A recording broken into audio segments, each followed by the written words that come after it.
ሰላም ጤና ይስጥልን ተመልካቾቻችን ከአንከር ሚዲያ ዝግጅት ክፍል ያክብሮት ሰላምታችንን እናቀርባለን።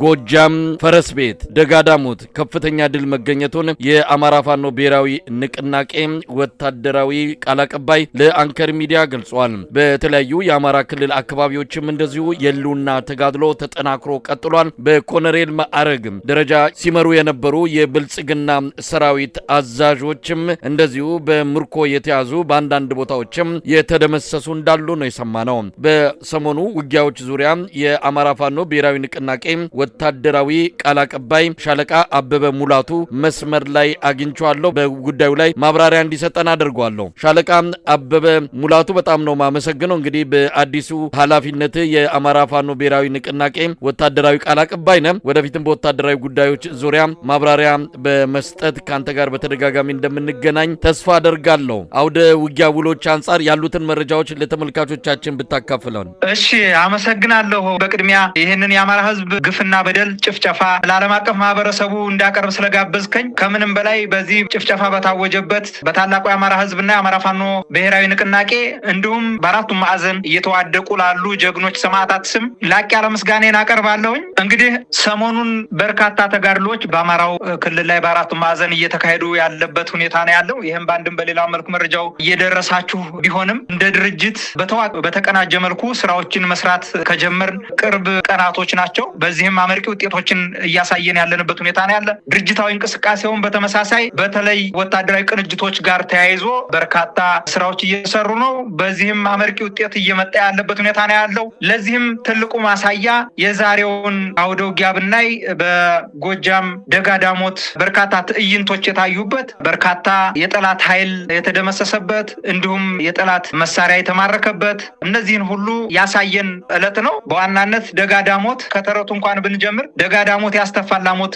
የተባለላቸው የበላይ ትንፋሾች ደጋዳሞት ፈረስ ቤት ከተማ በዛሬው ዕለት መጋቢት 27 ቀን 2018 ዓ.ም በጀግኖቹ የአማራ ፋኖ ብሔራዊ ንቅናቄ ቴዎድሮስ እዝ ቁጥጥር ስር ገብታለች። ከተማዋ በርካታ የአገዛዙ ሰራዊት ምርኮኛ ሆኗል። በተለይ ደግሞ ከወራት በፊት አዴት ላይ የተመረቁት ኮማንዶዎች ከነባሩ የ102ኛ ኮር ሰራዊት ጋር በመቀናጀት አዴት ላይ የሰፈረውን ጠላት በጠዋቱ ሲያራግቡ ውለዋል። ከተማዋንም መጨበጥ ችለዋል ማለት ነው። እንግዲህ አዴትና ጎንጂ የነበረውን ሚሊሻ የአካባቢው አባት አርበኞች ፋኖ ጦር ሚሊሻው በተበታተነበት ቦታ ላይ ሁሉ እየገቡ እየተከተሉ ትጥቁን ተቀብለውታል። እንግዲህ የአማራ ፋኖ ብሔራዊ ንቅናቄ ቴዎድሮስ እዝ 109ኛ ኮር እና የእዙ ኮማንዶ ዩኒት በጋራ ባደረጉት የተቀናጀ ውጊያ የምስራቅ እዝ ነባር አዋጊ መኮንኖች የረገፉበት ሌተናል ኮሎኔል ደመላሽ አሰፋ ጨምሮ በርካታ እግረኛ ሰራዊት የተማረከበት የጠላት ሎጂስቲክ ክምችት ሙሉ በሙሉ የተማረከበት ምድር ደጋዳሞት ተጠቃሽ ነው። ትንቅንቆች ተደርገዋል። እነዚህ ትንቅንቆች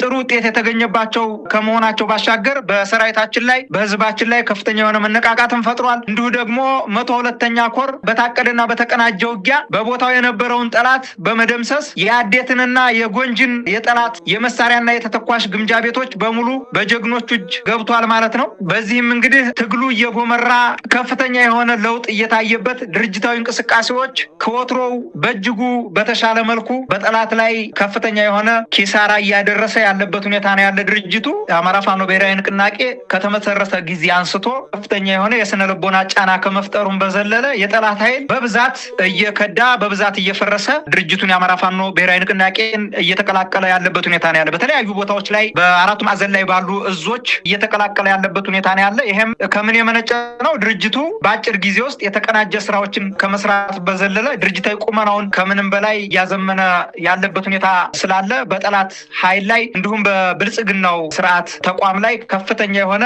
የስነ ልቦና ጫና የፈጠረበት ሁኔታ ነው ያለ። በዚህም በርካታ የጠላት ኃይል እየከዳ ከመቀላቀሉም ባሻገር በአውደ ውጊያ ላይ የስነ ልቦና የበላይነት በእኛ ከመያዙም በላይ ከባድ የሆነ ኪሳራ እያጋጠማቸው ያለበት ሁኔታ ነው ያለ። እንደው ለአብነት እንኳን ጠቀስ ባድርግ በአውደ ውጊያው ላይ የተገኙ ምርኮዎች፣ የተደመሰሰው የጠላትን ኃይል፣ ሌሎች በርካታ ግብአቶች የተገኙበትን ሁኔታ ብናይ የዚህን የጎጃሙን የአዴትን፣ ደጋዳሞትን፣ ፈረስ ቤት ከተማን እንዲሁም ጎንጂ ቆለላ ላይ የተደረጉ አውደ ውጊያ አሉ። በእነዚህ አውደ ውጊያዎች የተገኘውን ድል፣ የተማረኩ የተገኙ ሰብአዊና ቁሳዊ ምርኮዎችን በተመለከተ ባነሳልህ በጠላት ላይ ምን ያክል የስነ ልቦናና የውጊያ የበላይነት እያሳየን ያለንበት ሁኔታ እንዳለ መገመት ይቻላል። ከዛም የመነጨ ነው እንግዲህ በአንድ ቀን በጣም በርካታ ምርኮ የተገኘበት ሁኔታ ነው ያለ። አዴት፣ ደጋዳሞትና ፈረስ ቤት ከተማ እንዲሁም ጎንጂ ቆለላ ላይ በጣም በርካታ ምርኮዎች ተገኝተዋል። በተለይ አዴት ላይ ብቻ 159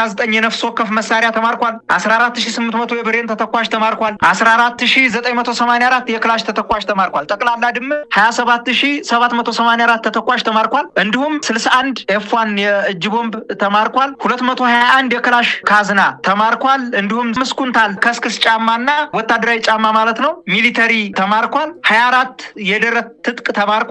12 የወገብ ትጥቅ የተማረከ ሲሆን የተደመሰሰ ጠላትን በተመለከተ 97 ሚኒሻ፣ 37 አድማ ብተና ተደምስሷል። 22 መከላከያ ተደምስሷል። በድምሩ 156 ጠላት ተደምስሷል ማለት ነው። በእነዚህ ቦታዎች ላይ አዴት ላይ ብቻ 206 እስረኞችን የግፍ እስረኞችን ማስፈታት ተችሏል።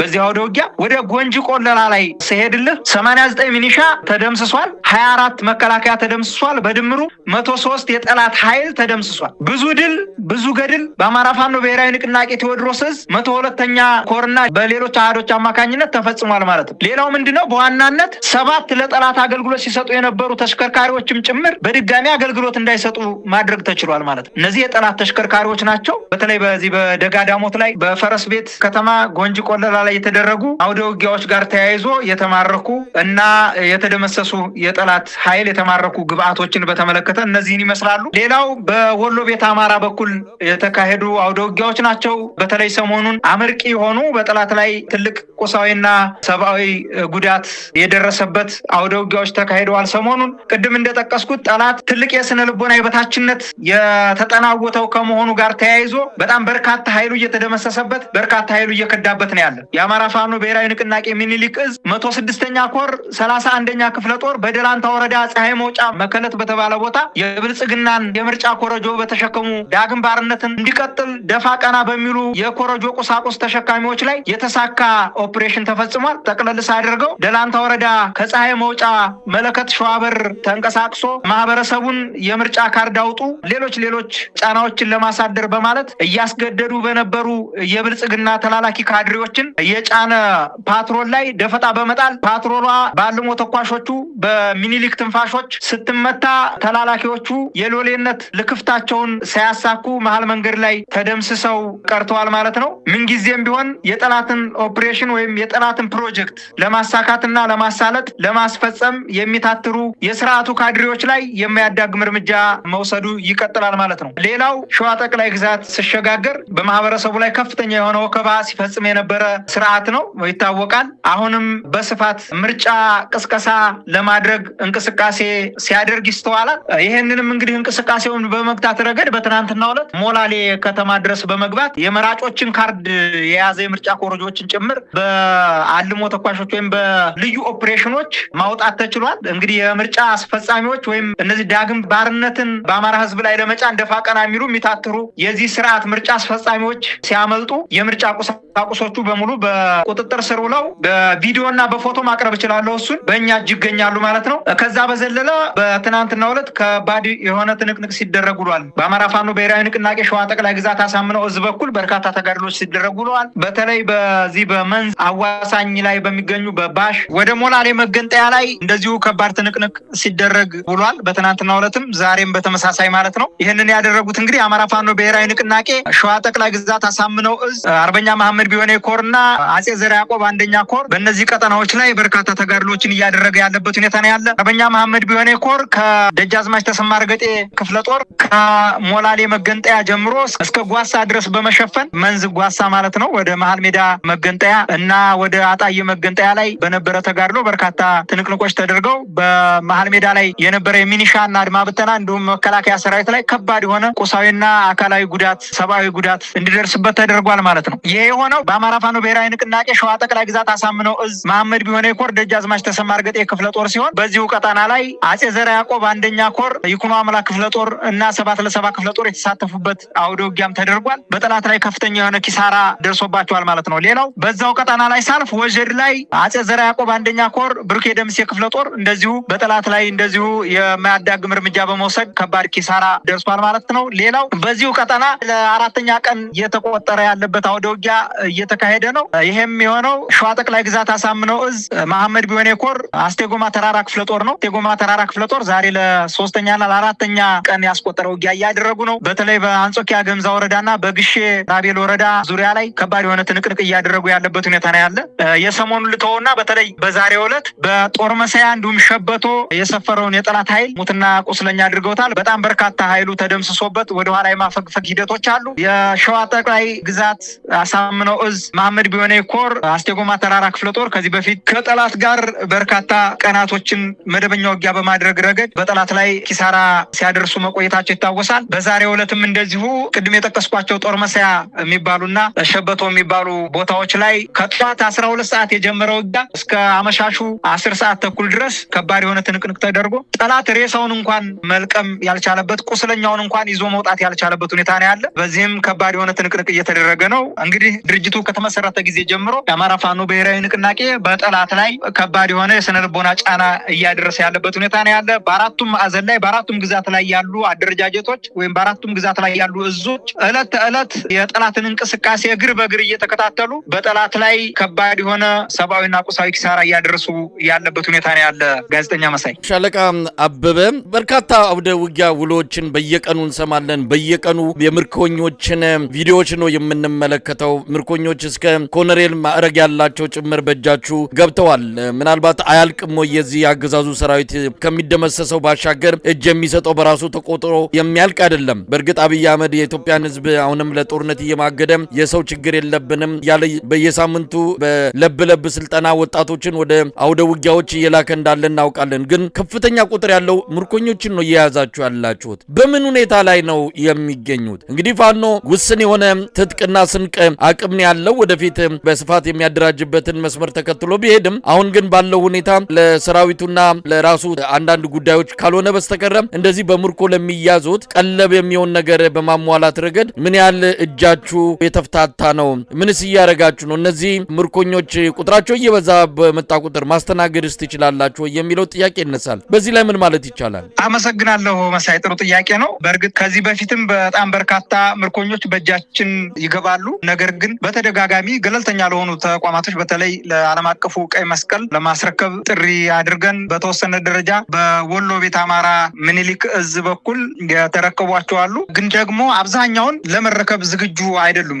ግን ደግሞ ዓለም አቀፉ ቀይ መስቀል ማህበር አልተረከበንም እና እነሱን እንጥላቸዋለን ማለት አይደለም። ወንድሞቻችን ናቸው። እውነት ለመናገር ስርዓቱ ስልጣኑን ለማስጠበቅ የድሃ ልጆችን የመገበር አባዜ ያለበት ስርዓት እንደሆነ እነሱም ጠንቅቀው ያውቁታል። ግን ደግሞ በተሳሳተ ትርክት ወደዚህ አማራን ህዝብ እንዲጨፈጭፉ አስገብቷቸዋል። ግንዛቤው እያላቸውም ግንዛቤው የሌላቸውም የአማራን ህዝብ በመጨፍጨፍ ረገድ የአንበሳውን ድርሻ እንደሚወስዱ ብናውቅም ግን ደግሞ እኛ አማራዎች ነን። አማራ ወደ ሰፊ ነው። ከአባቶቻችን እንኳን በታሪክ እንደምናውቀውና እንደምንረዳው ጠላቶቻቸውን ይዘው በጥሩ ሁኔታ ተንከባክበው ወደ ነበሩበት ሀዳቸው መመለስ እንዲሁም ስልጣንም ጭምር ሰጥተው ሲንከባከቡ እንደነበረ የታሪክ ማህደሮች ያስረዳሉ። ከዛ አንጻር እኛም መቼም የትም አንጥላቸውም። የዓለም አቀፍ ህግጋትን የዓለም አቀፍ የምርኮኞች ህግን በጠበቀ መልኩ የዓለም አቀፉ ቀይ መስቀል እስከሚረከበን ድረስ እንይዛቸዋለን። ከዛ ውጭ ግን የሚደረግ ነገር የለም። በዋናነት በጣም በርካታ ምርኮኞች ይገኛሉ። አሁንም እነዚህ ወንድሞቻችንን የትም ስለማንጥላቸው የዓለም አቀፉ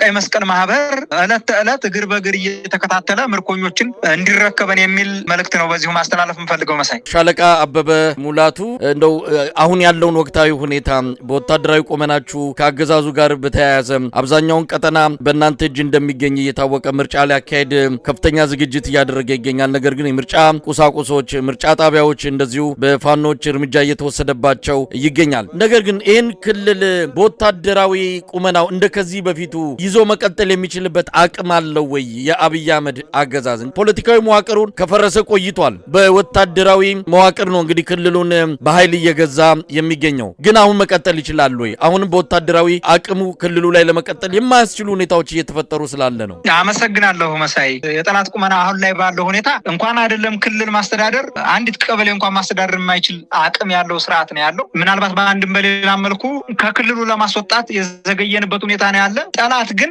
ያን ያክል አቅም አለው ብሎ ለማለት የሚያስደፍርበት ሁኔታ አይደለም። ከዛሬው እንኳን አውደ ውጊያ ስናይ ደጋዳሞት ፈረስ ቤት ከባድ የሆነ አውደ ውጊያ እየተደረገ ኃይሉ እየተመናመረበት ኃይሉ እየተደመሰሰበት ባለበት ሰዓት እዛው ዞር ብሎ ደግሞ አንድ ወረዳ ከተማ አቅፎ ተቀምጦ የስንተኛ ዓመት ነው የሚኒሻ በዓለ ሲመት ሲያከብር ታያለ። ይሄ ምንድን ነው? የሽንፈት ምልክት ነው። በአጎራባች ወረዳዎች ላይ በርካታ ኃይሉ እየተደመሰሰበት በርካታ የመሳሪያ ሎጂስቲኩ የመሳሪያ ክምችቱም ጭምር እየተማረከበት ባለበት ሰዓት በጎን ደግሞ ለፕሮፓጋንዳ ብሎ የሚያቀርባቸው ነገሮች አሉ። በአንድ ወገን የሚኒሻ በዓለ ሲመት ብሎ ሲያከብር ታያለህ።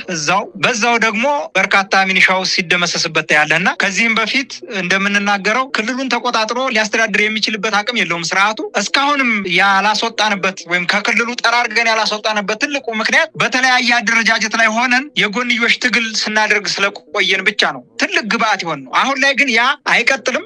ያንን ለአንዴና ለመጨረሻ ቀብረ የጎንዮሽ ትግሉን አሁን በአንድነት ተነስተን ህዝባችንም በአንድነት ይሄ ስርዓት ለአንድና ለመጨረሻ ጊዜ መወገድ አለበት የሚል ሰላማዊ ሰልፎችንም ጭምር ሲያደርግ ይታያል። በተለይ በዚህ ሰሞን ሰላማዊ ሰልፍ የተደረጉበትን ሁናቴዎች ብናይ በጣም አስገራሚ ናቸው። ከምንም በላይ ወታደራዊ እንቅስቃሴ በሌለበት ሰላማዊ ዜጎች በነጻነት ወጥተው ይህንን አረመኔ የሆነ ስርዓት ለዳግም ባርነት የምርጫ ቅስቀሳ ማድረጉ አሳዝኗቸው መወገድ እንዳለበት ጭምር በሰላማዊ ሰልፍ ተቃውሟቸውን ሲያሰሙ መሰንበታቸው ይታወቃል። ይሄም ይቀጥላል ወደፊት። ያ ማለት ምንድነው? ትልቁ ማሳያ አማራ ክልል ላይ ምንም አይነት ቦታ እንደሌለው ስርዓቱ የያዛቸውን ቦታዎች በጣም ውስን ከመሆናቸው ጋር ተያይዞ በከባድ ጭንቀት ውስጥ መሆኑ ትልቁ ማሳያ የተቀመጠበት የወረዳ ከተማ ላይ ሆኖ በርካታ የከባድ መሳሪያ ቅንቡላዎችን ንጹሃን ማህበረሰብ ወዳለበት ሲተኮስ ይታያልና በዚህም በጣም በርካታ ንጹሃኖች ይሞታሉ፣ እየሞቱም ነው፣ ሞተዋልም። የበርካታ ንጹሃኖች ሀብት ንብረት ወድሟል። ይሄ ወደፊትም የሚቀጥል ነው። ስርዓቱን ጠራርገን እስካላስወጣ ነው ድረስ ማለት ነው እና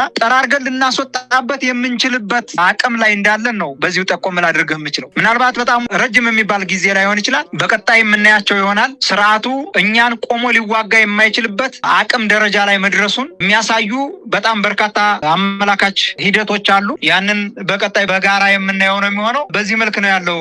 መሳይ በጣም አመሰግናለሁ። ሻለቃ አበበ ሙላቱ የአማራ ፋኖ ብሔራዊ ንቅናቄ ወታደራዊ ቃል አቀባይ፣ ለነበረን ቆይታ በአንከር ሚዲያ ታዳሚዎች ስም ከልብ አመሰግናለሁ። መልካም ጊዜ። መልካም ጊዜ። እኔም በጣም ነው የማመሰግነው። ክብርና ሞገስ ለትግሉ ሰማዕታት። ድል አማራ ፋኖ ብሔራዊ ንቅናቄ፣ ድል አማራ ህዝብ፣ ድል ለኢትዮጵያ ህዝብ። ስር ነቀል ለውጥ ለህልውናችን በተባበረ ክንዳችን ማለት ነው የምንፈልገው። መሳይ ሸበለው ምኒልክ ተጉዞ የምትጠይቁኝ ሸበለው ፊትም አላለፈ ኋላም አይገኝ ሸበለው እቴጌ ጣይቱ እቴጌ ብርሃን ሸበለው ዳዊቷን ዘርግታ ሰማን ስትል ሸበለው ለቆሰለው ጀግና አንኳ ስታድል ሸበለው እንዲህ ተሰርቶ ነው ያድዋው ድል ሸበለው ወረ ሸበለው ሳትነው አራራው ሳትነው ሳትነው አራራው ሳትነው አድዋ ስላሴን ሳትነው ጠላት አረከሰ ሳትነው ገበየው በሞቴ ሳትነው ግባና ቀደሰ ሳትነው ጣሊያን ጉዳዬ ሳትነው ጣሊያን